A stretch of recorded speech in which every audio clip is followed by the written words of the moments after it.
விஜயின் தாவேகா தற்போது வரை ஒரு ரசிகர் மன்றமாக மட்டுமே உள்ளது என்று காங்கிரஸ் எம்பி கார்த்தி சிதம்பரம் தெரிவித்துள்ளார். பொள்ளாச்சியில் பேட்டியளித்த அவர், தாவேகா தலைவர் விஜய்க்கு கணிசமான வாக்குகள் கிடைக்க வாய்ப்புள்ளது என்றாலும் அவையெல்லாம் சீட்டாக மாறுமா என்பது கேள்விக்குறிதான் என்றார்.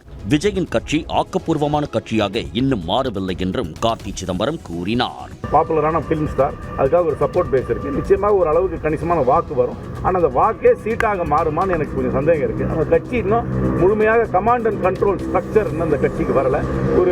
ஒரு பெரிய ரசிகர் மன்றமாக தான் இருக்கிறாங்க. ஒரு ஆக்கப்பூர்வமான அரசியல் கட்சியாக இனிமேல் தான் அவங்க காலம் தான் சொல்லுவோம். அவங்க ஆக்கப்பூர்வமான அரசியல் கட்சியாக மாறுறாங்க. நிச்சயமாக வாக்கு கணிசமான வாக்கு கண்டிப்பாக வரும். அதை நான் மறுக்கல.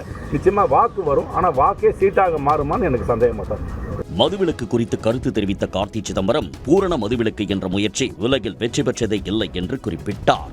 பூரண மதுவிலக்கு அமல்படுத்தப்பட்டால் கள்ளச்சாராயம் பெருகிவிடும் என்றும் மாஃபியாக்கள் பெருகிவிடுவார்கள் என்றும் அவர் தெரிவித்துள்ளார்.